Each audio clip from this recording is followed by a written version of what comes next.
আচ্ছা, আজকে সকালে আমি ডিজোরনের দোকানে গেছিলাম। আচ্ছা, তো আমরা দেখেছি কিছুদিন আগে তোমার দোকানে ডিজোরন এসেছিল। আচ্ছা, এসে প্রায় আধ ঘন্টা দাঁড়িয়েছিল, 5 বার পরোটা চেয়েছে, তাও পায়নি, লাস্টে পেয়েছে। একদম। কারণ এখানে কাস্টমার সবাই থাকে, প্রচুর কাস্টমার থাকে, একদম। সকাল থেকে প্রচন্ড ভিড় থাকে। একদম।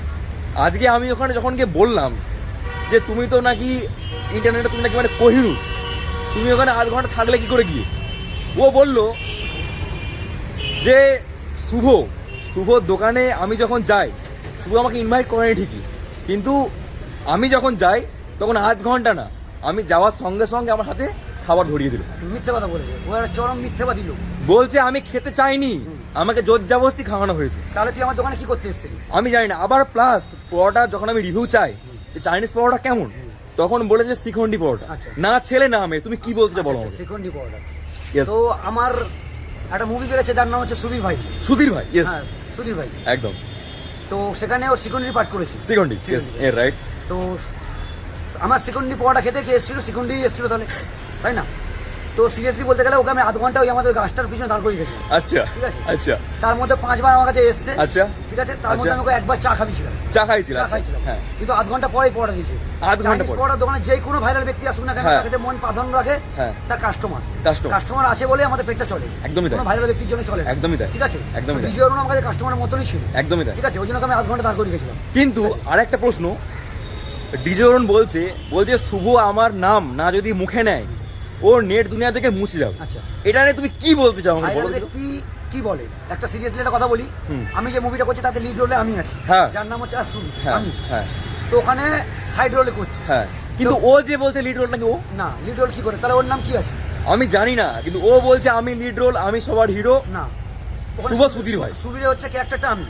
সুবীর, সুবীরের ক্যারেক্টারটা আমি আচ্ছা, করছি। আচ্ছা, আচ্ছা, আমার সঙ্গে সৌমেন আছে, মানে বিল্টু। বিল্টু, ঠিক আছে। সুবীর আর বিল্টু ক্যারেক্টার আছে ওখানে। আচ্ছা, আচ্ছা, আচ্ছা, ওখানে আমরা দুজন মেন লিড রোলে করছি। আচ্ছা, ওখানে সাইড রোলের একটা এমনি সুবীর ভাই ওর একটা ক্যারেক্টার আছে। হ্যাঁ, মানে ওটা ওর হ্যাঁ, ওটা ওর। ওর ক্যারেক্টারটা জাস্ট 10 থেকে 15 মিনিটের মধ্যে পড়বে। আচ্ছা, আচ্ছা। তো এখানে ডিরেক্টর আর প্রডিউসার বুঝে গেছে যে ভাইরাল ব্যক্তি কে, কাকে মেন লিড রোলে নেওয়া যায়, কাকে নেওয়া যায় না। একদম। যদি ও ভাইরাল ব্যক্তি হতো তাহলে ওকে মেন লিড রোলে রাখতো। একদম, এটা বাস্তব, একদম বাস্তব, বাস্তব, কারণ বাস্তব। মানুষটা এটা মানুষ বুঝতে পারবে, টাকা ইনভেস্ট করছে এই জন্য যে তার টাকাটা উঠবে, যেন টাকা উঠে। একদমই তাই। একদম। সবাই চায় এটা, ইনভেস্ট করে টাকা ফেরত চায়। পোস্টার যখন বেরোবে তখন তো পোস্টারটা আমারই বেরোবে। একদমই তাই। তখনই মানুষ বুঝে যাবে যে ভাইরাল ব্যক্তিরা আমি না ডিজোর। ডিজোরন, একদমই তাই। এটাই হচ্ছে কেস।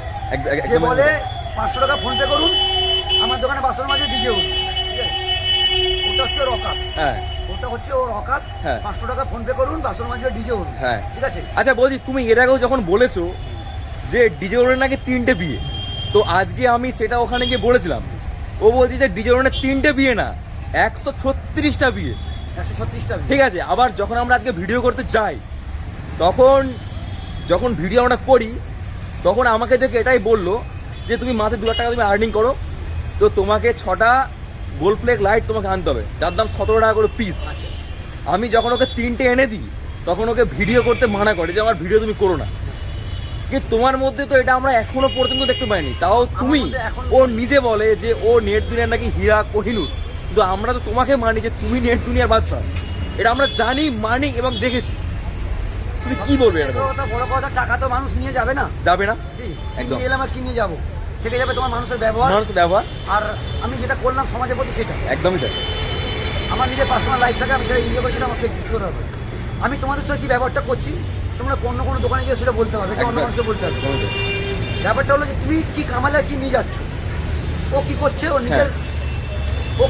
নিজের ব্যবহারটা পরিচয় করছে, আর কিছু না। ব্যাপারটা হলো থাকে তো রেল লাইনের পাশে, একদমই তাই। একটা ঝুঁকিতে, হ্যাঁ, ওই কালচারটাকে তুলে ধরছে। হ্যাঁ। আমি থাকি কোথায়? বাড়িতে, ফ্ল্যাটে। একদমই, আমি জানি ওটা। বাড়ির কালচার, একটা রেল লাইনের কালচার আমার তফাৎ থাকে। তফাৎ হবে। একটা আমি ছোট থেকে কোন শিক্ষায় মানুষ হয়েছি, ও কোন শিক্ষায় মানুষ হয়েছে, হ্যাঁ, হ্যাঁ। ব্যাপারটা হলো মুখের বলিতেই প্রকাশ পায়। হ্যাঁ, হ্যাঁ। বুঝতে পারলে? যখন আমরা ভিডিওতে যাই, তখন ওর সামনে ওর মানে যে ওয়াইফ যে থাকে এখন দোকানে, উনিও ছিল, ও দোকানে বারে বারে বলছে শুভর নাম আমার দোকানে নিস না, কেন জানিস? তাহলে শুভ নাকি আরো ভাইরাল হয়ে যাবে। আচ্ছা। ওর ওয়াইফ নিজের মুখে বলেছে, ওটা আমার ভিডিওতে আছে। শুভ কারোকে ধরে ওঠেনি, শুভ নিজের ট্যালেন্টে উঠেছে। ঠিক আছে। শুভর মধ্যে সেই কিছু আছে, সেটা আমরা জানি, কিন্তু ও বলছে এরকম। কারো দেখো, আজকে যদি আমাকে কেউ বলে কাক আমার কান নিয়ে চলে গেছে, আমি হ্যাঁ। কাককে পিছনে দৌড়াবো কান দেখে? তো ও কি বললো, ওনার ওয়াইফ কি বললো, হ্যাঁ। I don't care. ওকে, ঠিক আছে। ওকে। তুমি তোমার কাজ করো, আমি আমার কাজ করি। হ্যাঁ। আবার তোমার বর হ্যাঁ। এমনি করে হাততালি মারুক, আর আমি সারাদিন দোকানদারি করি। এটা হচ্ছে তোমার ওয়াইফের মানে হাজবেন্ডের সঙ্গে আমার তফাৎ। আমি কাজ করে খাই, তোমার বর মানে ভাট বকে খায়, ঠিক আছে? কিন্তু শুভদা কিছুদিন আগে যখন এখানে তোমার দোকানে ডিজেরন আসে তখন তুমি মানসিকতা খাতিরে তুই ভালো ব্যবহার করেছো ওর সঙ্গে, আমি এটা স্বাভাবিক দেখেছি। তারপর থেকে মানুষ ভাবতে শুরু করে যে তোমরা না মানে একসঙ্গে মিলেমিশে কাজ করছো। না, এটা টোটালি ভুল বার্তা। ওর সঙ্গে আমার সারাদিন কন্ট্রোভার্সি ছিল, সারা জীবন থাকবে। ও আমার দোকানে বিনা ইনভাইটে এসেছে, বিনা ইনভাইট? বিনা ইনভাইটে এসেছে। আচ্ছা, যখন কেউ আসে সেটা অতিথি হয়, কাস্টমারও হয়। হ্যাঁ, আর কাস্টমার আমার কাছে অতিথির মতন নয়, একদমই ভগবানের সমান। ও আমার কাছে তখন অতিথি মানে নারায়ণ ছিল, হ্যাঁ। তাই জন্য ওকে আমি সেম পরিষেবাটাই দিয়েছি। এটা আমার কালচারের মধ্যে পড়ে। আচ্ছা আচ্ছা। তুমি ডিজেরনকে লাস্ট তুমি কি বলতে চাও একটু বলো দেখি। এটাই বলি ভাই, তুই নাকি 2026-এ সম্ভবত বিধায়ক বলছিস। হ্যাঁ হ্যাঁ, ইয়েস ইয়েস ইয়েস। আমি দেখো, আমি তোমাকে আসি তো ও বলছে 2026-এ নাকি ও দাঁড়াচ্ছে বিধায়ক হিসাবে। তুমি কি বলতে চাও এটা নিয়ে? এটাই হলো ব্যাপার। ও কি ভোটে সত্যি দাঁড়াবে? তো মাত্র কোন পার্টির এত দিন পড়ে গেছে যে পচা পাউডার মালকে দাঁড় করাবে? ওটাই তো ভাবছি আমি। ব্যাপারটা হলো এটাই যে সারাদিন কোনো কাজকর্ম নেই, হ্যাঁ, নতুন করে ভাট বকলে তবে মার্কেট থাকতে হবে, মার্কেট, হ্যাঁ, যাতে মানুষ আমাকে ভাট বকার জন্য ভিডিও করতে আসবে, তাই থাকবে। ওই জন্য বলে এতদিন দুবাই ইতালি চলে গেছে, বাংলাদেশ চলে গেছে, একটাও নেই, কোথাও যাওয়া হয় কোনো, কোথাও যাওয়া হলো না। মানুষ এবার বুঝে নিক কি বলতে চাইছে।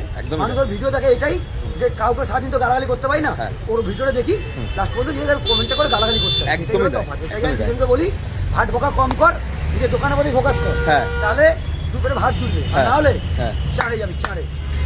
আচ্ছা, লাস্ট কোয়েশ্চেন একটাই রাজুদাকে নিয়ে, লাস্ট কোয়েশ্চেন, একদম লাস্ট কোয়েশ্চেন। আচ্ছা, রাজুদা সোশ্যাল মিডিয়াতে এখন বলছে, এটা খুব বাজে একটা কোয়েশ্চেন, তাও আমি তোমায় করছি কারণ তুমি এগুলো জানো এগুলো কি হচ্ছে। রাজুদা কিছুদিন আগে বলেছে তুমি ওকে নিয়ে কন্ট্রোভার্সি বা সত্য কথা বলো বলে তোমাকে বলেছে তুমি নাকি মানুষের পেট থেকে নাকি কুকুরের পেট থেকে জন্মেছো। তো কুকুরের পেট থেকে জন্মানোটাকে নিয়ে তুমি কি বলতে চাও? একটা মানুষ কি কুকুরের পেট থেকে জন্মাতে পারে? ওটাই হলো শিক্ষা। কি বলতে চাও? ওটাই ওর শিক্ষা। নাহলে কেউ বলে যে আমার মায়ের বয়স 60, ওর বাবার বয়স 42, ওর বয়স 28। ওখানেই হলো শিক্ষার ব্যাপার, শিক্ষার ব্যাপার। তো যে আমাকে বলেছে আমি কার্পেট থেকে জন্মেছি সেটা আমার মাই জানে, ঠিক আছে? তো মা তো নেই পৃথিবীতে, তাই নিয়ে আমি কিছু বলবো না। তুই ভাই যার পেট থেকে জন্মেছিস সেই মাতাকে আমার চরম প্রণাম। দেখেছো বন্ধুরা, রেসপেক্ট বলে এটাই। একটা মানুষ ভিডিওর মধ্যে এখনো আছে, দাদা রিয়েল লাইফে যেমন সামনে এসে দেখে যাও, আমি তোমাদেরকে বলছি, আর লাস্টে যাবে বললো এতটা রেসপেক্ট, কিন্তু ওনার মাকেই সে রেসপেক্ট করেনি। সে যেভাবে কথাবার্তাগুলো বলেছে, শুভর নাকি কুকুরের পেট থেকে জন্ম, এটা কি বলাটা ওর প্রকৃত উচিত হয়েছে? এটা তোমরাই বলো, আমার কিচ্ছু বলার নেই। এটা ছিল আমার লাস্ট কোয়েশ্চেন। তো তুমি ভালো থেকো, আর সবার উদ্দেশ্যে তুমি বলো। সবাইকে বলি, শোভনের চ্যানেলটা একটুখানি ফলো করো, সাবস্ক্রাইব করো। ও ভালো ভালো ভিডিও বানায়, জীবনে আরও এগিয়ে যাক, আমার ছোট ভাই হয়, একটু বার্তা দিতে চাই। আর সবাইকে বলি, প্রত্যেকটা মানুষকে বলি, প্রত্যেকটা জীবকে বলি, সবাই সবার মতন করে থাকো, সুস্থ থাকো। পৃথিবীটা সবার, প্রত্যেকে থাকার অধিকার আছে। কেউ কারোর জীবনে হস্তক্ষেপ করো না, সেটা সাপ হোক, পিঁপড়ে হোক, যাই হোক। পথের দিকে অনেক অ্যাক্সিডেন্ট হয়, মানুষের মধ্যে ধাক্কা দিতে লাগে। প্রত্যেকটা জীবকে তার মতো করে থাকতে দাও, কাউকে হত্যা করো না, এই আমি বলছি। আচ্ছা, লাস্ট মুহূর্তে একটা লোকেশন, এই লোকেশনটা ট্রান্সপোর্ট আবার লোকেশনটা বলো। দোকানের লোকেশন হচ্ছে বাই রুট। তোমরা যদি বাসে আসো, হাজিরা মোড় বসুশ্রী হলে ঠিক উল্টো দিকে। বাই রুট যদি তোমরা মেট্রোতে আসো, জ্যোতির্লাসপাড় 5 নম্বর গেট দিয়ে বেরোলেই আমার দোকান দেখতে হবে। Nearby location Khosla Electronics, রাউস বারকাম রেস্টুরেন্ট। তো এত সুন্দর করে তোমাকে বললো, তোমরা যদি কেউ আসতে চাও তোমরা দেখলেই বুঝতে পারবে, পুরো লোকেশনটা বলে দিয়েছে। সে মেট্রো হোক, বাস হোক, যাই হোক, পারলে চলে এসো, একবার এসে ঘুরে যাও। আমি এটাই বলবো। চাইনিজ স্পট আমার ফেভারিট ছিল অলওয়েজ, এখনও আছে, পরেও থাকবে। চাইনিজ স্পট এমন জিনিস, তোমরাও খাও, তোমরা বুঝবে। বাই।